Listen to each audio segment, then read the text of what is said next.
ಜೋರಾಗಿ ಒಂದು ಟಾಮ್ ಮಾಡಿಬಿಟ್ಟು ಅವ್ನು ದೊಡ್ಡ ಕಳ್ಳ ಅಂತ ಬಿಟ್ರೆ ಹೋದ್ ಕುರಿ ಬಂತ ಅಂತ ನನ್ನ ಪಾಯಿಂಟ್. ಇವಾಗ ನೀವು ಹೇಳಿದ್ರಿ ಇದು 19,000 ಕೋಟಿ ವಸೂಲಾಗಿದೆ ಹೇಳಿದೆ. 26,000 ಕೋಟಿ ಪ್ರಿನ್ಸಿಪಲ್ ಅಮೌಂಟ್ ಬಾಕಿ ಇದೆ. ಅದ್ರ ಮೇಲೆ ಅಕ್ಯುಮುಲೇಟೆಡ್ ಇಂಟ್ರೆಸ್ಟ್ ಏನಿದೆ 31,000, ಟೋಟಲ್ ಆಗಿ 58,000 ಆಯ್ತು. ಒಂದ್ ಕಡೆ ಕಾಂಗ್ರೆಸ್ ಅವರು ಇಷ್ಟೊಂದು ಆರೋಪ ಮಾಡಿದ್ರು, ಆದ್ರೆ ಅವರಿಗೆ ಈ ಎಲ್ಲರಿಗೂ ಒಂದು ಫೋನ್ ಕಾಲ್ ಅಲ್ಲಿ ಲೋನ್ ಕೊಡ್ತಿದ್ರಲ್ಲ, ಆವಾಗ ಈ ಒಂದು ಜ್ಞಾನ ಇದ್ದಿದ್ರೆ ಇದು ಈ ರೇಂಜ್ಗೆ ಬರ್ತಾ ಇರಲಿಲ್ಲ ಅಂತ ಹೇಳಲಿಕ್ಕೆ ಬಯಸ್ತೇನೆ. ನೀವು ಎಲ್ಲ ದೊಡ್ಡ ಮಟ್ಟದ ಒಂದು ಲೋನ್ಗಳನ್ನು ನೋಡಿದ್ರೆ ಅದೆಲ್ಲ ಕೊಟ್ಟಿರುವಂತದ್ದು ಕಾಂಗ್ರೆಸ್ ಕಾಲದಲ್ಲಿ, ವಿಜಯ್ ಮಲ್ಯ ಆಗಿರ್ಬೋದು, ಲಲಿತ್ ಮೋದಿ ಇರ್ಬೋದು. ಆನಂತರ ಇವ್ರು ಇಷ್ಟೊಂದು ದೊಡ್ಡ ಆರೋಪ ಮಾಡ್ತಾರಲ್ಲ, ಅವ್ರು ಓಡೋಗಿರುವ ಇಸ್ವಿ ನೀವು ತೆಗೆದು ನೋಡಿದ್ರು ಕೂಡ ಎಲ್ಲ ಕಾಂಗ್ರೆಸ್ ಕಾಲದಲ್ಲೇ ಓಡೋಗಿರುವಂತದ್ದು ಅಲ್ವಾ. ಸೊ ನಾನು ಕಾಂಗ್ರೆಸ್ ಮೇಲೇನೆ ಫುಲ್ ಬ್ಲೇಮ್ ಅನ್ನ ನಾನು ಹಾಕುವ ಮೊದಲು ನಾನು ಹೇಳ್ತೀನಿ ಏನಂತ ಹೇಳಿದ್ರೆ, ನಾವೇನೇನು ಆಕ್ಷನ್ ತಗೊಂಡಿದೀವಿ ಅಂತ ಹೇಳಿ ದೊಡ್ಡ ಮಟ್ಟದಲ್ಲಿ ನಾವು ಹೇಳಿದೀವಿ, ಆಗಿಲ್ಲ ಅಂತ ಒಂದು ವಿಚಾರ ಕೂಡ ಬಂತು. ನಮ್ಮ ಸರ್ಕಾರ ಬಂದ ನಂತರ ಏನೇನು ಆಕ್ಷನ್ ತಗೊಂಡಿದೀವಿ ಅಂತ ಹೇಳ್ತೀನಿ. ಒಂದು ರೆಡ್ ಕಾರ್ನರ್ ನೋಟಿಸ್ ಕೊಡಲಾಗಿದೆ, ಆನಂತರ ಲುಕ್ಔಟ್ ಸರ್ಕ್ಯುಲರ್ಗಳನ್ನ ಹೊರಡಿಸಲಾಗಿದೆ, ಫಾರ್ಮಲ್ ಎಕ್ಸ್ಟ್ರಡಿಷನ್ ರಿಕ್ವೆಸ್ಟ್ ಅನ್ನು ಕೊಡಲಾಗಿದೆ ಆಯ್ತಾ. ಆನಂತರ ಎವಿಡೆನ್ಸ್ಗಳು ಅವ್ರು ಎಲ್ಲೆಲ್ಲಿದ್ದಾರೆ ಆ ದೇಶಗಳಿಗೆ ಎವಿಡೆನ್ಸ್ ಅನ್ನ ನಾವು ಡಾಸಿಯರ್ಸ್ ಅನ್ನ ಅಲ್ಲಿ ಸಬ್ಮಿಟ್ ಮಾಡಲಾಗಿದೆ ಆಯ್ತಾ.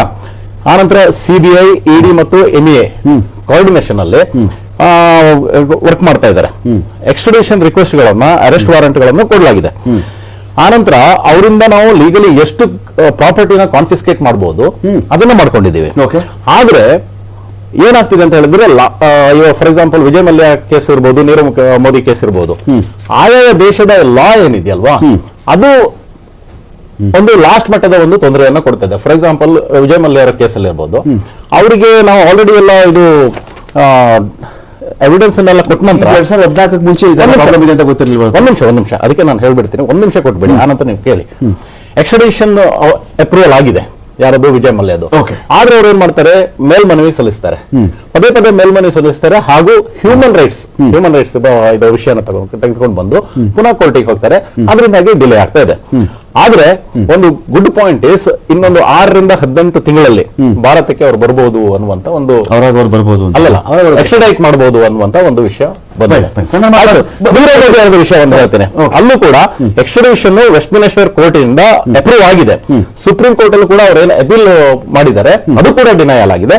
ಅದರಿಂದಾಗಿ ಇನ್ನೊಂದು 3 ರಿಂದ 12 ತಿಂಗಳ ಒಳಗಡೆ ಹೋಮ್ ಸೆಕ್ರೆಟರಿ ಇದು ಅವರದ್ದು ಯುಕೆದು ಹೋಮ್ ಸೆಕ್ರೆಟರಿದು ಒಂದು ಅಪ್ರೂವಲ್ ಬೇಕಾಗಿದೆ, ಅದೊಂದು ಪೆಂಡಿಂಗ್ ಇದೆ.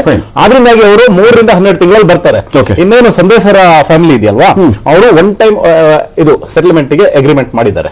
ಅದರಿಂದಾಗಿ ಬರುವಂತ ಇದು ನರೇಂದ್ರ ಮೋದಿ ಅವರ ಸರ್ಕಾರ, ಇವರು ಯಾವಾಗ ಬಿಟ್ಟು ಹೋದಾಗ ಫ್ರೆಜಲ್ 5 ಎಕಾನಮಿ ಮಾಡಿದ್ರು, ಬ್ಯಾಂಕ್ಗಳೆಲ್ಲ ದಿವಾಳಿ ಹಂತದಲ್ಲಿತ್ತು, ನಾವೆಲ್ಲ ಸ್ಟ್ರೆಂಥನ್ ಮಾಡಿದ್ವಿ, ಹಾಗೂ ಇವತ್ತು 5th ಲಾರ್ಜೆಸ್ಟ್ ಎಕಾನಮಿಗೆ ತಂದಿದ್ದೀವಿ.